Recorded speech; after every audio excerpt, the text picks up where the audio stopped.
አቤል የዩኤልን አስመሳይነት የማታ ማታ ተረዳ። ልጁን እንደገደለበት የቤታቸውን ሀብት ንብረት በመቲ ስም እንዳደረገ ማወቀ። ሽጉጡንም ደቀነበት። ርብቃ ልጇን የገደለው ዩኤል እንደሆነ ለባለቤቷ ለአቤል ልታስረዳው ሞከረች። አቤል ግን የኔ ወንድም ነፍሰ ገዳይ አይደለም፣ በሐሰት አትክሰሹ በማለት በጥፊ እጁን አነሳባት። እንዲህ ርብቃን አልቀበልም በማለት ወደ መታጠቢያ ክፍል ሲያመራ ግን ሌላ ጉድ በጆሮውም ሰማ።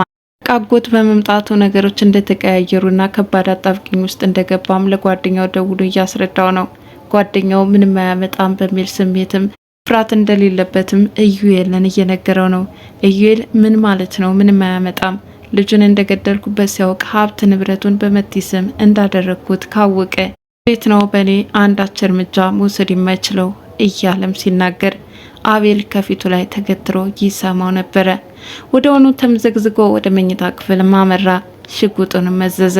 ከዩኤል አንገት ላይም ደቀነበት። ምን ያህል ካዲና አስመሳይ ሰው እንደነበረ የተረዳው አቤልም አሁን ላይ ካላጠፋው በማለት ቆርጦ ተነሳ። ሰላም ጤና ይስጥልን ውድ ቻናል ቤተሰቦች እንደምናላችሁ በያላችሁበት በዓለም ዳርቻ ሰላማችሁ ይብዛ እያልኩኝ ርብቃ ክፍል 34ን እንመለከታለን። ወደ ገጠር ሄደው የሰነበቱት እነ ርብቃ አጎቷን አስከትላ ወደ ቤት ይከሰታሉ። ኢዩኤል መደነባበር ይጀምራል። ምን ልታደርጉ መጣችሁ? ሁላችሁም ተሰብስባችሁ በአንድ በህብረት ነው እንዲዘምታችሁት በማለት ይጠይቃል። ቤቱ አዛዥ ናዛዥ ሆኖ የሰነበተው ኢዩኤል አሁን አጣብቂኝ ውስጥ እንደገባም ለራሱ ነገረው። ይህኔ በጭንቀት ተውጦ ሲርበተበት የተመለከቱት አጎትም አንተ ማነህ በማለት ይጠይቁታል። ለአቤል የሚወደው ወንድሙ እንደሆነም ለማስረዳት ሞከረ። የርብቃ አጎትም ራሳቸውን አስተዋወቁ። ጨዋታቸውም እየደራ መጣ። አዜብ ለሪች ደወለች። እያንዳንዱ ቤተሰቦች ተሰብስበው አሁን ቤዙን ቃውጥ እያደረጉት እንዳለም ነገረቻቸው። በነገራችን ላይ ርብቃ አሁን ማሚቴ ተሽሏታል የሚል ተስፋም ነበራት። ነገር ግን ማሚቴ አታወራም፣ ነገሮችን በጥንቃቄ ያስመሰለች መከታተል እንጂ ስለሚሆነው ቤት ውስጥ ስለተፈጠረው ነገር አንድ ባንድ እየተከታተለች አሰቢያም የመግደል ሙከራ እንዳደረገችባትና ከዛ ሁሉ አገግማ ውስጥ የሚከናወነውን ተንኮል አንድ ባንድ መረዳት ችለዋል። ነገር ግን አሁንም በርብቃ አጎት የማትሰማ የማትለማ የመሰለቻቸው እናትም እንክብካቤ ቢያደርጉላት ወደ ጤንነቷ እንደምትመለስም ለማስረዳት እየሞከሩ ነው። ኢዩኤላውን በማስመሰሉ ቀጥሏል። እሺ እንንከባከባታለን፣ በተቻለን አቅም ማሚቴ እንዲህ በመሆኗ በጣም እናዝናለን እያለም ደረሰባቸው ነገር ለከፍተኛ ሐዘን እንደተዳረገም ለማስመሰል እየሞከረ ነው። ሪች ከደስታዋ ብዛት የተነሳ ወዲያውኑ እየፈነጠዘች ወደ ቤት ትከሰታለች። በእርግጥ በሪች መምጣት ርብቃም ሆነ አቤል ደስተኛ የሆኑም አይመስሉም። ምክንያቱም ሪች መልካም ጓደኛ እንደሆነች አውቃሉና ሰርፕራይዝ ማድረግ ይፈልጉ ነበረ። ነገር ግን ይህ ሰርፕራይዝ ሊሳካላቸው አልቻለም። ሪች በበኩሏ ርብቃና አቤልን እንዲሁ ማስደሰት ትፈልጋለች። ርብቃ የሪች ወደ ቤት መከሰት ማን ነግሯት እንደሆነም ለመጠየቅ ሞክራለች። አዜብ ናት የነገረችኝ፣ በመምጣቴ ደስተኛ አይደለሽም እንዴ በማለትም ጠይቀቻት።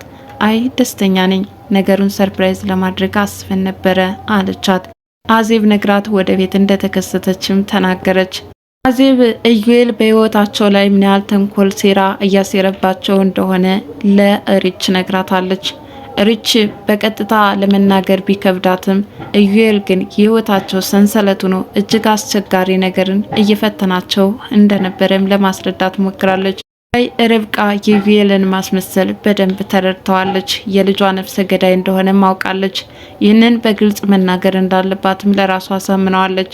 አቤል ግን እስካሁን የሚያውቀው ነገር የለም። የሚወደው ኢዩኤል ወንድሙ አሁንም በአስመሳይነቱ ሳይሆን በተቆርቋሪነቱ ነበር የሚያውቀው። ርብቃ አጎት ግን የዩኤልን ማስመሰል ሳይረዳው አልቀረም። ወረቀቱን እንዲሰጠው ጠይቆት ነበረ። ኢዩኤል ፈልግ ያጣሁት ይላቸዋል። በተጨማሪም የራሳቸውን ቤተሰብ መመስረት እንዳለባቸው ምክረ ሀሳብ እያቀረቡ ነው። ኢዩኤል የትዳር ጥላቻ እንዳለው ለመረዳት ችለዋል።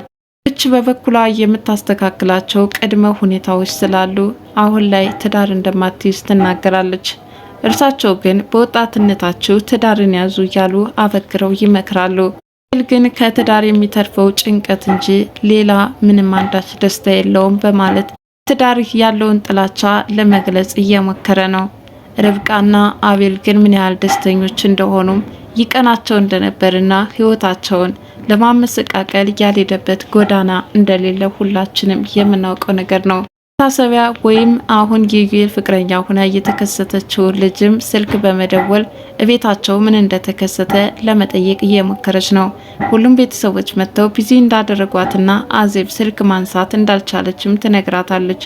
እና መጥቼ ላንሳልሽ እያለችም በጣም መጥፎ ነገሮችን ትናገራት ገብታለች። ገንዘብ ጉዳይ ሆነና ጥምረቷን ከመታሰቢያ ጋር ታድርግ እንጂ ህሊናዋን ግን በፍጹም ልትሸሸው አልፈለገችም። ርብቃ ላይ የሚደረገውን ተንኮል ግን በፍጹም አላስደሰታትም። የፈጠረውን ነገር ለሪች በመንገርም ርብቃ ራሷን እንድትጠብቅ ለማድረግ እየሞከረች ነው።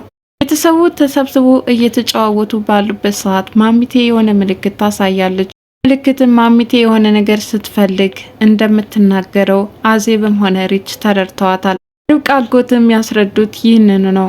ታዲያ በደንብ እንክብካቤ ብታደርጉላት ደግሞ ወደ ቀድሞውኑ ህይወቷ ትመለሳለች በማለትም ለማስረዳት እየሞከሩ ነው። ይህኔ ኢዩኤል በሚገባ እንንከባከባታለን እያለ ማስመሰሉን ቀጥሎበታል። ታዲያ ይህ ያየችው ምልክት ርብቃን ግን ሳያስደነግጣት አልቀረም። ማሚቴ ግን የሆነ ነገር የምታውቅ የምትሰማ ይመስለኛል በማለት ሪች ትነግራታለች። ወይኔ ፈጣሪ ይቅር በለኝ፣ እኔ ግን እስካሁን አልጠረጠርኩም ነበር አለቻት። ምናልባትም ቤት ውስጥ የሚከናወነውን ተንኮል ለመከታተል ያመቻት ዘንድ ይሆናል እንደዚህ ያደረገችው እያለችም አንድ ባንድ ያላትን ጥርጣሬ ለማስረዳት ሞክራለች። ቃም እስካሁን እየተጠራጠረች ነገር ግን ልትናገረው መድፈር ያልቻለችው ጉዳይ ዛሬ ግን እውነቱን አፈረጠችው። ለአቤልም ነገረችው። አቤል አስመሳይና ክፉ ወንድም ነው ያለህ፣ የኔን ልጅ የገደለብኝ እርሱ ነው፣ ሀብት ንብረትህን በመታሰቢያ ስም አድርጎታል በማለትም ነገረችው። ይህን እየሰማው አቤል ግን በፍጹም ሊያምናት አልፈለገም። አቤል ማለት ተቆርቋሪ ወንድሙ እንደሆነና ይህንን ነገር ሊያደርግ እንደማይችልም እየሞገታት ነው። እንግዲያውስ እኔን ካላመንከኝ ነገ እውነታውን ራስ ትረዳዋለህ በማለት ለማስረዳት ሞከረች። አቤል ግን ተናዶ በጥፊ ነበር እጁን የዘረረው። ቃ በዚህ ሁኔታ የተመታ ፊቷን እየደባበሰች ሳለ እርሱም ወደ መታጠቢያ ክፍል ያመራል። አቤል ራሱን የሚጋለጥበትን ነገር እያወራ ነበረ። አሁን ላይ ከባድ አጣብቂኝ ውስጥ እንደገባና እያንዳንዱ የሰራቸውን ወንጀሎች መዘርዘር ሲጀምር አቤል ግን ከጀርባው ሆኖ ይሰማው ነበረ። ኖረው ሰውም ምንም ችግር እንደማይመጣበት ምንም እንደማያመጣ አቤልን ንቆ ነበር ሲያወራው የነበረው። እንዴት ነው ምንም የማያመጣው? ልጁን ገደልኩበት፣ ሀብት ንብረቱ በመቲ ስም ሆነ፣ አሁን ላይ ሁሉ ነገር ከታወቀ ያልቅልኛል ማለት ነው እያለ በፍርሃት ሰውነቱ እየራደ እያወራ ሳለ ይህኔ አቤል ተከታትሎት ወዲያውኑ ሽጉጡን በመምዘዝም ይከሰታል። አንተነ ለካ የልጅ ነፍሰ ገዳይ ማለት አስመሳዩ ጠላቴ ካፍንጫዬ ስር ነበርክ በማለትም በወንድምነት አስመስሎ ወደ ቤታቸው ገብቶ ትርምስምሳቸው ያወጣው የዩኤል ማንነት ተገለጠለት። ልም እባክህን ሽጉጡን ከፊት ያዙርልኝ እያለ ሲማጸነው ነበር። ማን ደርሶ ሊያተርፈው ይችል ይሆን? እስከ መጨረሻም በዚህ ትንቅንቅ ላይ እያሉ የዛሬው ቪዲዮ ተጠናቋል።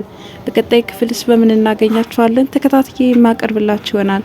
ለዛሬ ርብቃ ክፍል 34 ይህንን ይመስል ነበረ። ለቻናሌ አዲስ የሆናችሁ ላይክ፣ ሼር፣ ሰብስክራይብ በማድረግ ቤተሰብ እንድትሆኑ በትህትና እየጠየቅኩ እዚሁ ተሰናበትኳችሁ። ባይ ባይ።